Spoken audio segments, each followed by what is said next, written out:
Hello viewers, welcome to my YouTube channel. আজ আমি ABTA মাধ্যমিক টেস্ট পেপার 2024-25-এর ফিজিক্যাল সায়েন্সের পেজ 360 নিয়ে আলোচনা করব। প্রথম প্রশ্নে এখানে বলা হচ্ছে, বায়ুমণ্ডলের কোন স্তরে জলচক্র উষ্ণতা নিয়ন্ত্রণ করে? এটা হচ্ছে অপশান সি, ট্রপোস্ফিয়ার। এসটিপিতে 112 ml অক্সিজেন গ্যাসকে তরলে পরিণত করতে কত ভর হবে? তাহলে এখানে আমরা জানি 22.4 লিটার। তাহলে ওতের হচ্ছে অক্সিজেনে 32, তাহলে এখানে 11 2 ml মানে অর্ধেক হয়ে যাবে। তাহলে এখানে হবে 0.16 গ্রাম, অপশান ডি। একটি মৌলের গ্যাসের অণু 3টি পরমাণু দ্বারা গঠিত। গ্যাসটির বাষ্প ঘনত্ব 24, তার মানে এখানে 48 হয়ে যাবে, বাই 3 বলেছে, তার মানে 16। অপশান ডিটা এখানে ঠিক হয়ে যাবে। তারপরে বলেছে, কোনো কঠিন পদার্থের দৈর্ঘ্য প্রসারণ গুণাঙ্ক আলফা, ক্ষেত্র প্রসারণ গুণাঙ্ক বিটা, আয়তন প্রসারণ গুণাঙ্ক গামা হলে alpha is to beta is to gamma হবে অপশান বি, 1:2:3। তারপরে বলেছে 1.5-এ জল, সালফিউরিক অ্যাসিড, কাঁচ ও কার্বন ডাই সালফাইডের প্রতিসরাঙ্ক যথাক্রমে বলে দিয়েছে। তাহলে বেগ কম হবে কোথায়? যার প্রতিসরাঙ্ক সব থেকে বেশি সেখানে বেগ কম হবে।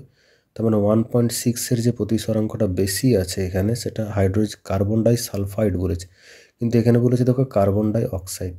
এটা সালফাইড হতো, এখানে এটা সালফাইড হবে। তাহলে এখানে অপশান বিটা এখানে ঠিক হয়ে যাবে। তারপরে বলেছে 1.6, এক্স সেন্টিমিটার ফোকাস দৈর্ঘ্যের কোনো উত্তল লেন্স থেকে বস্তুকে কত দূরে রাখলে প্রতিবিম্বের রৈখিক বিবর্ধন হবে, মানে বাড়বে প্রতিবিম্ব আকারটা। তাহলে এক্ষেত্রে এক্সের থেকে 2x এবং এক্সের মধ্যে থাকলেও বাড়বে, আর এক্সেও বাড়বে, আবার এক্স থেকে কম হলেও বাড়বে। তো এখানে যেহেতু বিবর্ধন বলেছে, তাহলে এক্ষেত্রে এখানে বেস্ট অপশান হবে অপশান ডি, x/2। এক্স করলেও কিন্তু ভুল নয়। একটি পরিবাহী দৈর্ঘ্য ও প্রস্থচ্ছেদের ব্যাসার্ধ উভয় দ্বিগুণ করলে পরিবাহী রোধ। আচ্ছা, আমরা জানি আর সমান রো L/A। এ মানে এখানে পাই আর স্কোয়ার হয়ে যাবে, নিচেরটা দ্বিগুণ হয়ে যাবে মানে 4 হয়ে যাবে, উপরেরটা 2 কেটে গেলে তার মানে এটা অর্ধেক হবে। অপশান আমরা দেখে বুঝতে পারছি এটা কত হবে, ক্যালকুলেশন করলে কত আসবে, অপশান এ, অর্ধেক। আচ্ছা, এরপরে 1.8-এ বা 220 ভোল্ট 40 ওয়াট বাতির রোধ কত হবে? মানে এখানে 220 × 220/40, এটা করলে আসবে option B, 210 ohm. Option beta এখানে ঠিক হয়ে যাবে, 210। তারপর বলেছে নিউট্রন প্রোটনে পরিণত হলে কোন কণাটি নির্গত হয়? এটা হচ্ছে ইলেকট্রন, অপশান এ, ইলেকট্রন। তারপরে বলেছে নিচের মৌলগুলির মধ্যে কোনটি সন্ধিগত মৌল নয়? এটা হবে অপশান ডি, জেডেন। নিচের কোনটির ক্ষেত্রে সংকেত ওজন কথাটি প্রযোজ্য? এটা আসবে LiH। বাকিগুলো সমযোজী যৌগ, তাই LiH হবে অ্যান্সার। আচ্ছা, বিশুদ্ধ কপার তড়িৎদ্বার ব্যবহার করলে অম্লায়িত CuSO4 দ্রবণে তড়িৎ বিশ্লেষণে দ্রবণে ক্যাথোডে কপারের পরিমাণ, অ্যানোড হ্রাস পায় মানে ক্যাথোডে কী হবে, বৃদ্ধি পাবে। অপশান এটা এখানে ঠিক হয়ে যাবে, বৃদ্ধি পায়। তারপরে বলেছে K2Cr2O7 দ্রবণে H2S পাঠালে দ্রবণের অন্তিম বর্ণ কি হয়ে যাবে, সবুজ। ক্যালামাইন কোন ধাতুর আকরিক? এটা অপশান সিটা হবে, জিঙ্ক। আচ্ছা, 3 কার্বন বিশিষ্ট অ্যালকাইনে উপস্থিত সমযোজী বন্ধন, এখানে হবে অপশান এ, 8। তারপরে এসে কিউগুলো দেখো, সুপারসনিক জেট প্লেন থেকে নির্গত NO গ্যাস ওজোন স্তর ধ্বংসের জন্য দায়ী। তারপরে 2.2-তে বলা হচ্ছে সহনশীল বিকাশের মূল সত্যটি হলো পরিবেশের উপর ন্যূনতম হস্তক্ষেপ, এটা ঠিক হয়ে যাবে।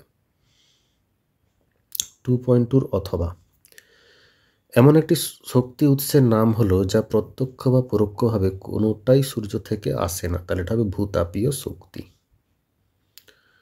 তারপরে বলেছে দেখো, এ গ্যাসের x/2 লিটার আয়তনে অণুর সংখ্যা n, একই চাপ উষ্ণতায় বি গ্যাসের x/3 লিটার আয়তনে অণুর সংখ্যা কত হবে? তাহলে এখানে দেখো, এখানে x/2 জন্য n, তাহলে অ্যাভোগাড্রো সূত্র অনুযায়ী এটাকে সাজিয়ে নিয়েছি। x/3 কে লিখেছি 2/3 x/2, তাহলে 2 কেটে যাচ্ছে, x/3 পড়ে থাকছে। তো এবারে x/2 জন্য n, তাহলে এটার জন্য কত হবে, n হবে, তার মানে 2/3 n হয়ে যাবে এখানে। তারপর বলেছে পিভি সমান W/mRT-তে m এর একক হলো গ্রাম মোল ইনভার্স। তারপর বলেছে কঠিন পদার্থের দৈর্ঘ্য প্রসারণ গুণাঙ্কের মান বলে দিয়েছে। ফ্যারেনহাইট স্কেলের মান কত হবে না, আলফা f সমান 5/9 আলফা c, তাহলে ক্যালকুলেট করলে আসছে 10⁻⁻5 ডিগ্রি ফ্যারেনহাইট ইনভার্স। তাপ পরিবাহিতাঙ্কের SI একক joule, metre inverse, second inverse, kelvin inverse. দন্ত চিকিৎসকেরা অবতল দর্পণ ব্যবহার করেন। বিবর্ধক কাঁচ হিসাবে উত্তল লেন্সকে ব্যবহার করতে হলে বস্তুকে লেন্সের ফোকাস ও আলোক কেন্দ্রের মাঝে রাখতে হবে। 3 ওহম, 4 ওহম, 5 ওহম তিনটি রোধ একটি কোষের সঙ্গে সমান্তরাল সমবায় যুক্ত করলে 3 ওহম রোধের মধ্য দিয়ে সর্বোচ্চ কারেন্ট যাবে, 5 ওহম রোধের মধ্য দিয়ে সর্বনিম্ন তড়িৎ প্রবাহিত হবে। কারণ প্রতিটাতে বিভব সমান হবে, বিভব সমান রাখতে গেলে প্রবাহমাত্রা বাড়বে এতে, আর প্রবাহমাত্রা কমবে 5 ওহমে। 1 কুলম আধানে ইলেকট্রনের সংখ্যা আছে, এখানে 1/1.6 × 10⁻19 ক্যালকুলেট করলে আসছে 6.25 × 10⁸ ইলেকট্রন। আয়নন ক্ষমতা সর্বাধিক হচ্ছে আলফা রশ্মির।